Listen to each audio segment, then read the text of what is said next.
everyone. Today we are continue exercise 1.2 chapter number 1 real numbers. Question number 5 हम करेंगे यहाँ पर। इससे पहले मैंने क्वेश्चन नंबर जो है हमारे 4 तक का सॉल्यूशन कर लिया है। अब देखते हैं यहाँ पर क्वेश्चन नंबर 5 में क्या दे रखा है। चेक वेदर 6 की पावर n, n क्या है यहाँ पर, कोई भी नेचुरल नंबर है, ठीक है ना। 6 power n can never and with digit 0 means n जो है यहाँ पर जो है इसकी पावर है हमारी 6 नंबर है जो बेस में दे रखा है, उसकी पावर n में कोई भी नेचुरल नंबर 1 हो सकता है हमारा, वो 1 भी हो सकता है, 2 भी हो सकता है, 3 भी हो सकता है, डॉट डॉट डॉट इनफाइनाइट तक कोई सा भी नंबर हो सकता है। यहाँ पे देखो दे भी रखा है for any natural number, condition दे रखी है किसी भी नेचुरल नंबर के लिए। ये कह रखा है कि अगर हम उसकी पावर 1 लेंगे या 2 लेंगे और उसके बाद जब हम उसकी वैल्यू निकालेंगे तो उसकी यूनिट प्लेस पे कभी भी 0 नहीं आएगा। सॉल्यूशन में यहाँ पे देखते हैं किस तरह से करेंगे। Let us take some example. सबसे पहले हमने कुछ एग्जांपल यहाँ पे लिए हैं, ठीक है ना, ऑफ नंबर, उन नंबरों के जिसके एंड में क्या आता है हमारा 0 आता है। सो यहाँ पर है हमारा सबसे फर्स्ट जो एग्जांपल हमने लिया है 10 और उसके हमने फैक्टर कर दिए 2 into 5 हो गया। मीन्स इसकी यूनिट प्लेस पे क्या है हमारा 0 है और इसके जो फैक्टर आए हैं वो कितने आए हैं, 2 और 5 आए। इसी तरह से हमने ले लिया यहाँ पर 100, इसके बाद हमने इसके फैक्टर किए हैं तो क्या आया 2 into 2 into 5 into 5, ठीक है ना। इसी तरह से हमने 20 लिया तो इसमें भी देख लो यूनिट प्लेस पे कितना है हमारा 0 है और उसके बाद हमने जो इसके फैक्टर किए वो कितने आए हमारे 2 into 2 into 5। इससे हमें यहाँ पर क्या पता चला, here we note that number ending with 0 means किसी भी नंबर के एंड में अगर 0 आता है तो उसके जो फैक्टर होंगे क्या होंगे, both 2 and 5 as the prime factor. उसके जो प्राइम फैक्टर होंगे वो एज ए 2 और 5 होंगे।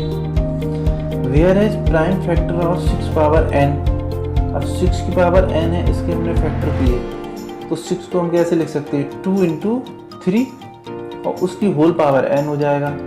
तो यहाँ से जो कैलकुलेट हमने करके देखा कि 2 तो आ रहा है लेकिन 5 नहीं आ रहा है, 3 आ रहा है, ठीक है ना। तो हियर यहाँ पर क्या हो जाएगा, आंसर में लिखेंगे here we can be observe that 5, ठीक है ना, is not in the prime factor of 6 की पावर n। मीन्स हमने इसके जो फैक्टर किए उसमें 5 एज ए प्राइम फैक्टर नहीं मिला है हमको, ठीक है ना। लेकिन फंडामेंटल थ्योरम में according to fundamental theorem of arithmetic में हमने क्या पढ़ा था कि कोई भी अगर नंबर है उसके जो फैक्टर होंगे उसके लिए यूनिक होंगे।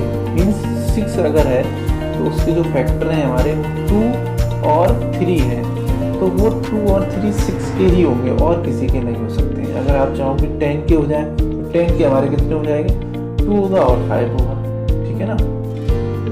तो उसके बेसिस पे यहाँ पर क्या हो गया, जो फैक्टर है हमारे फंडामेंटल थ्योरम ऑफ अरिथमेटिक के बेसिस पे, जैसे 10 के तो उसके प्राइम फैक्टर फिक्स होंगे 2 और 5। इसी तरह से 20 का हम करते हैं तो क्या होंगे 2 into 2 और into 5, तो 2 और 5 एज उसके क्या होंगे प्राइम फैक्टर होंगे। लेकिन यहाँ पर 6 पावर n के जब हमने फैक्टर किए तो क्या मिला हमें 2 और 3 मिला, 5 नहीं मिला।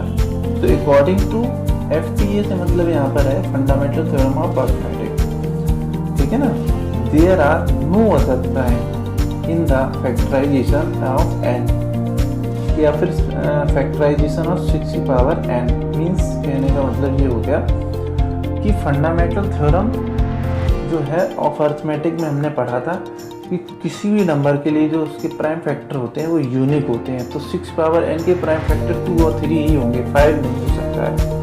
और अगर 5 नहीं होगा और 2 नहीं होगा तो वो नंबर क्या होगा, कभी भी उसके एंड में 0 नहीं आ सकता है, ठीक है। तो यहाँ पर आंसर में लिखेंगे सो 6 power n can never and with digit 0 for any natural number n, ठीक है ना। यहाँ पर हम पावर में कुछ भी ले सकते हैं, इसकी जगह पे 1 ले सकते हैं, 2 ले सकते हैं, 3 ले सकते हैं, 4 ले सकते हैं, ठीक है ना। और उसको एक्सपेंड करेंगे तब भी उसके फैक्टर क्या होंगे, 2 और 5 नहीं आएंगे 6 पावर n के लिए, ठीक है ना। तो यहाँ पर ये क्या है, हमारा सॉल्यूशन हो गया इसका।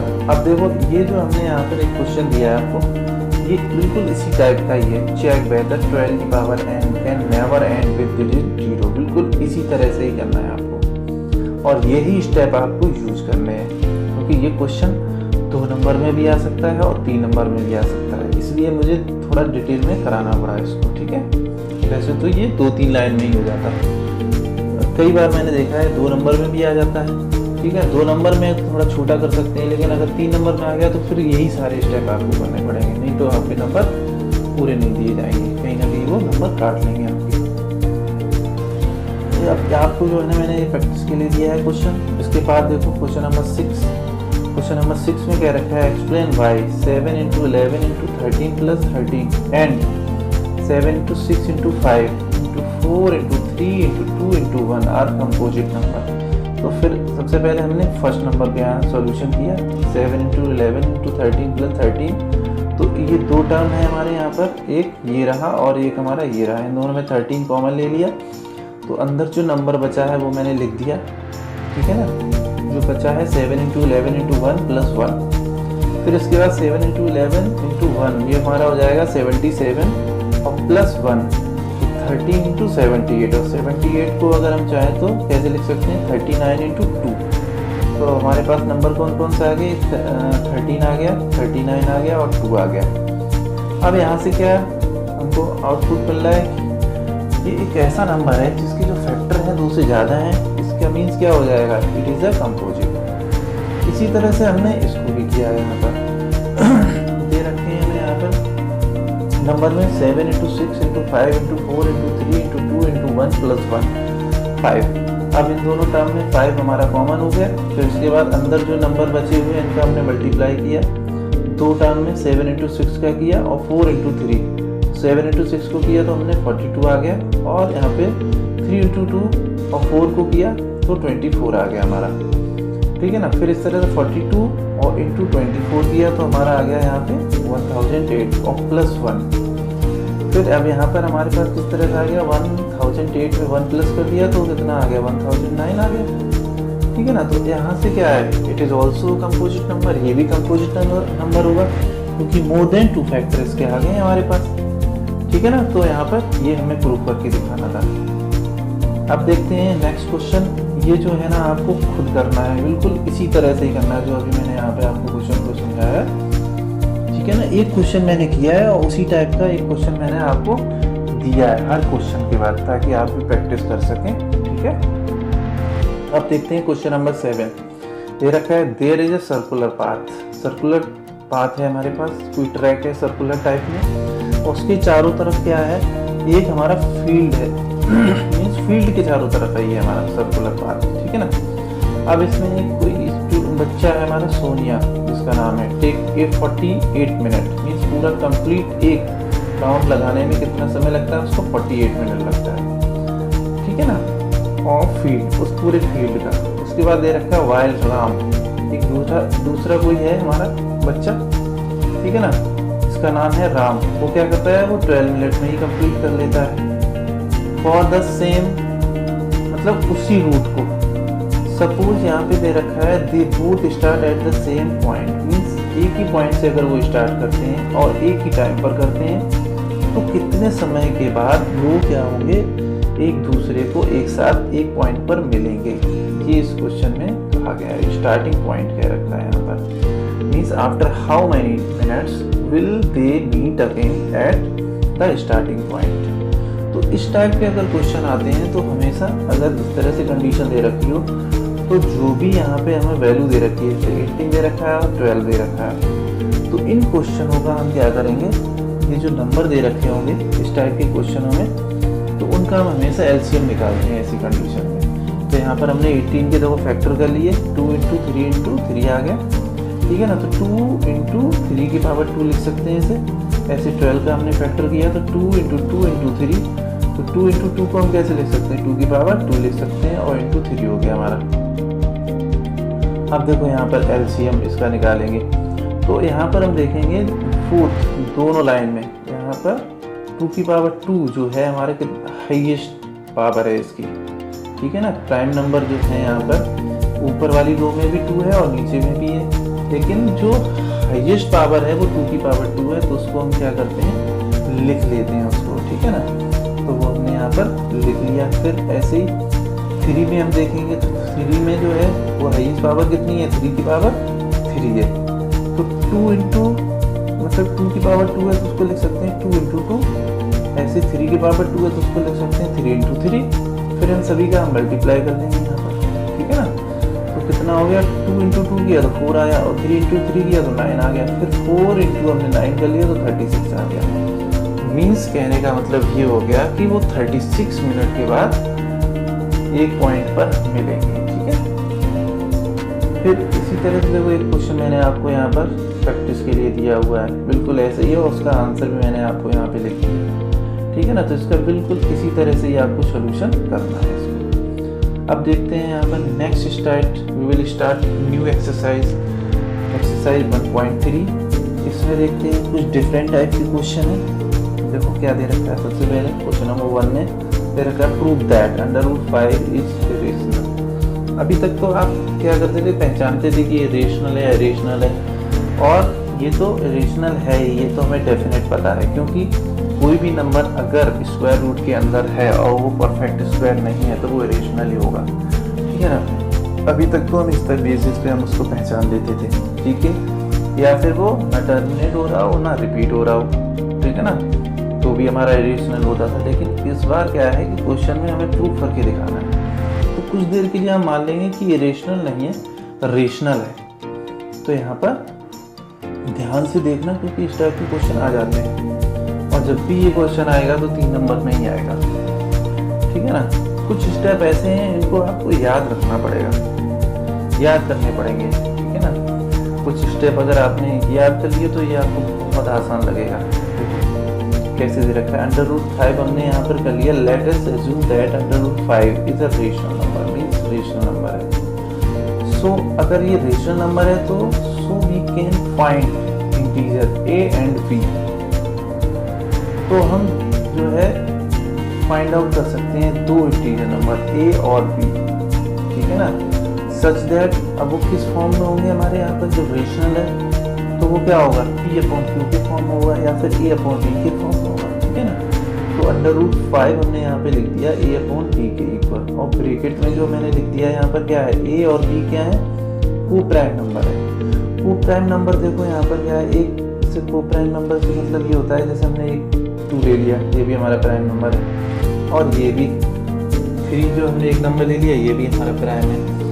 अब को प्राइम ये कैसे होंगे, अगर हम इनके दोनों पे फैक्टर करते हैं तो 2 इंटू 1 आएगा और 3 का आएगा 3 इंटू 1, तो दोनों के बीच में जो कॉमन हमारा फैक्टर है वो 1 है।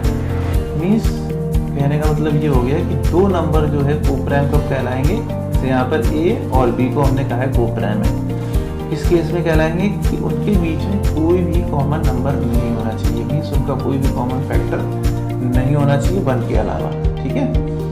और b अब यहाँ पर जो दे रखा था हमने ये रेशनल मान लिया है, तो a/b के फॉर्म में इसे मैंने लिखा √5 को, और कंडीशन ये हो जाएगी कि वहाँ पर जो p/q के फॉर्म में लिखते थे यहाँ पर हम लिखेंगे a/d के फॉर्म में। अब अगर आप चाहो तो यहाँ पर भी p/q के फॉर्म में इसे लिख सकते हो, ठीक है ना। अगर मैंने अल्फ़ाबेटिकल चेंज कर दिए तो इसमें कोई डरने की ज़रूरत नहीं है, ये मत सोचना कि बहुत चेंज हो गया, आप p/q मान सकते थे, ठीक है ना। तो वहाँ पर q is not equal to 0 होता था, q हमारे डिनोमिनेटर में होता था, यहाँ डिनोमिनेटर में क्या है b है, तो यहाँ पर क्या हो जाएगा b is not equal to 0, ठीक है ना। फिर अब नाउ √5 को हमने क्या लिख दिया है, p के फॉर्म में, क्योंकि हमने रेशनल मान लिया। फिर हमने क्या कर दिया, दोनों साइड का स्क्वायर कर दिया, यहाँ पर √5 का होल स्क्वायर हो जाएगा, a/b का होल स्क्वायर हो जाएगा, √5 का होल स्क्वायर 5 हो जाएगा, और a/b का क्या हो जाएगा, a²/b² हो जाएगा, ठीक है ना।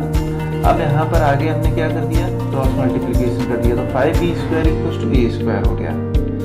अब यहाँ अगर इसको चाहें तो इस तरह से भी लिख सकते हैं, जैसे ये जो 5 है ना वो हमने यहाँ पर अपॉन में लिख दिया, तो b² = a² / 5। इससे ये पता चला कि b² में जो वैल्यू है हमारी ठीक है ना। और वो क्या है, किसके बराबर, ए स्क्वायर 5 के बराबर है। तो इससे ये हमें पता चल रहा है कि ए स्क्वायर जो है वो क्या है, हमारा 5 से डिविजिबल है। ठीक है ना, इससे ये पता चल गया। नाउ ये क्या है, एक थ्योरम है हमारी यहाँ पर 1.3 इसी चैप्टर में ही है, या फिर थ्योरम पे ना जाके लोग बेसिकली देखते हैं। जैसे अगर कोई नंबर है हमारे पास 3, ठीक है ना, और वो क्या है 3 से डिवाइड है। इसके बाद हमने उस नंबर का स्क्वायर कर दिया, मीन्स 3 का स्क्वायर कर दिया, तो क्या हो गया 3 का स्क्वायर।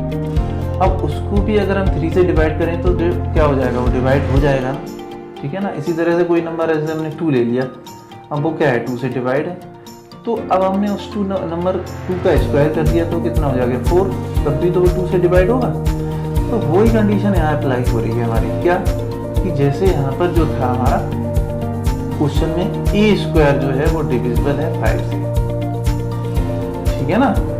ए स्क्वायर जो है वो क्या है हमारा डिविजिबल है 5 से, तो इसका मतलब ए में जो वैल्यू होगी वो भी 5 से डिविजिबल होगी, ठीक है ना। तो इससे यहाँ पे लिख देंगे ए इज ऑल्सो डिविजिबल बाई 5। अब अगर ए 5 से डिविजिबल है तो इसका मतलब क्या हो गया, 5 उसका फैक्टर हो जाएगा, ठीक है ना। इसी तरह से अब यहाँ पर हमने क्या करा कि ए, ये स्टेप याद रखना पड़ेगा तुम्हें। अब सेकेंड केस में हम क्या करेंगे, यहाँ पर a इक्वल टू 5c के बराबर मानेंगे। अब 5c जो है ना, यहाँ पर कोई भी इंटीजर वैल्यू हो सकती है हमारी, यहाँ पर c में जो है कोई भी हमारी इंटीजर वैल्यू हो सकती है। इंटीजर में 1 ले सकते हैं, 2 ले सकते हैं, 3 ले सकते हैं, ठीक है ना।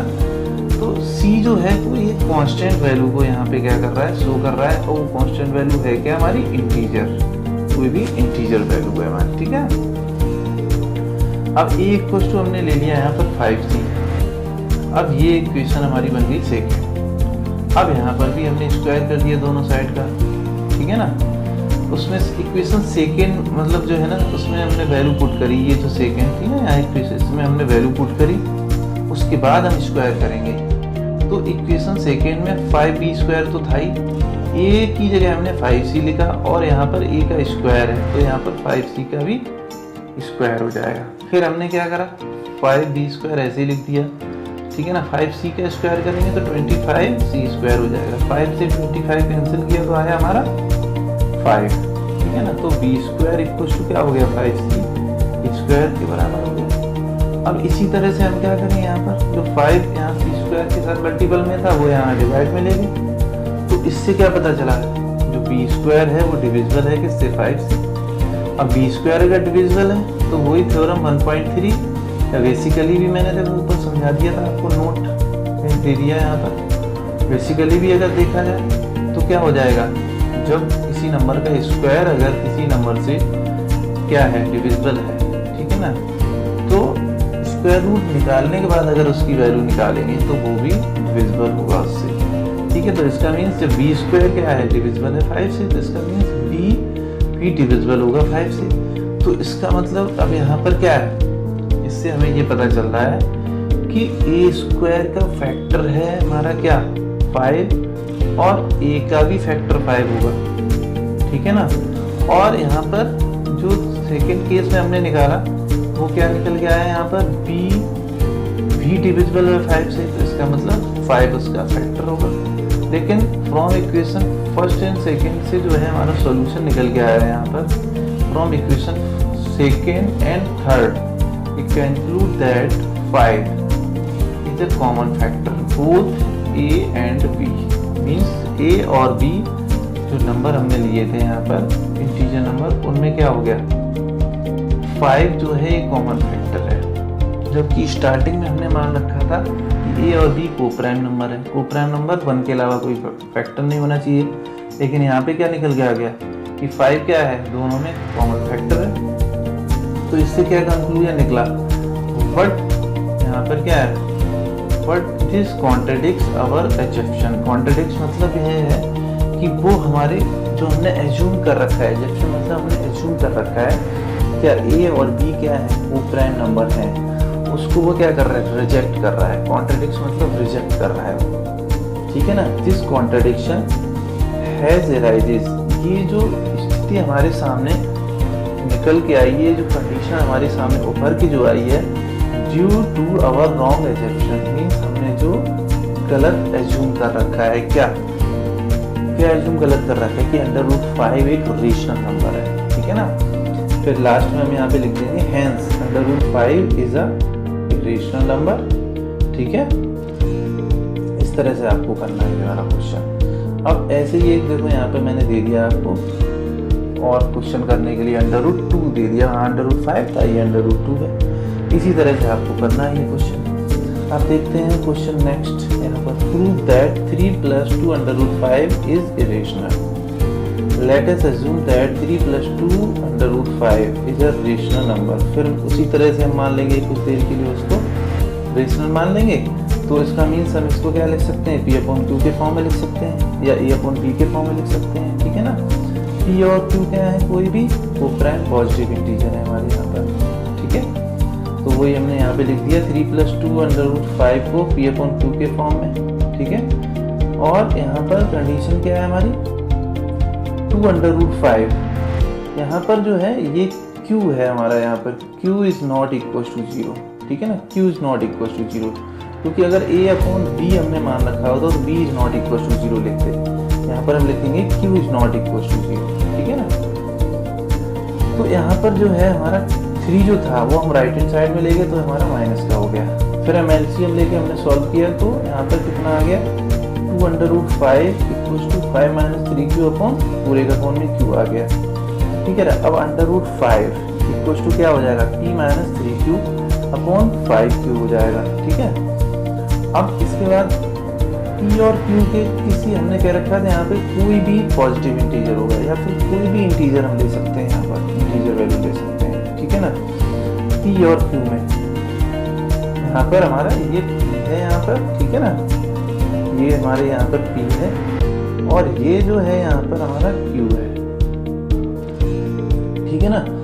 A और B कोई भी क्या है हमारा यहाँ पर A और B की जगह जो है ना यहाँ पे हमारा वो क्या हो जाएगा P और Q है यहाँ पे हमारा, क्योंकि अगर हम यहाँ पर A/B मानते तो A और B होता है यहाँ पर, लेकिन हमने यहाँ पे मान रखा है P और Q, तो ये P के लिए होगा और ये Q के लिए। P और Q में अगर कोई भी हम यहाँ पर इंटीजर वैल्यू लेते हैं और उसके बाद ये जो इसका हम सोल्यूशन करेंगे तो हमारा रेशनल निकल के आएगा, ठीक है ना। और अगर ये रेशनल निकल के आएगा और ये है किसके बराबर √5 के बराबर, और √5 क्या है वो भी हमारा रेशनल हो जाएगा क्योंकि वो उसके इक्वल दे रखा है। तो इसका मीन्स क्या हो जाएगा, यहाँ पर ये सिचुएशन निकल के आएगी, दिस कॉन्ट्रडिक्ट्स द फैक्ट, ठीक है ना। मीन्स ये जो कंडीशन है वो हमें फिर एक बार रिजेक्ट कर रही है हमारे एजम्पशन को। क्या एजम्पशन है हमारा कि √5 जो है हमने क्या मान रखा है कि ये रेशनल नंबर मान रखा है, ठीक है ना। क्योंकि हमें पता है कि √5 क्या है, एक ऐसा नंबर है जो परफेक्ट स्क्वायर नहीं है किसी का, ठीक है ना। और ये हम 9th क्लास से पढ़ते चले आ रहे हैं कि √5 क्या है, एक रेशनल नंबर है। तो ये उस चीज़ को क्या कर रहा है यहाँ पर चुनौती दे रहा है, ठीक है ना। इसलिए हमारा जो एजम्पशन है क्या कि √5 एक रेशनल नंबर है जो हमने मान रखा है वो गलत है। तो यहाँ पर क्या हो जाएगा 5 + 3 √2 इज रेशनल नंबर, ठीक है ना। इसी तरह से ये क्वेश्चन करना है, बिल्कुल इसी तरह से ही ये क्वेश्चन है हमारा, ठीक है ना। हर क्वेश्चन के बाद मैंने उसी टाइप का क्वेश्चन आपको दिया है ताकि जो है आप उसका प्रैक्टिस कर सकें। आज की वीडियो में इतना ही है। जय हिंद स्टूडेंट्स।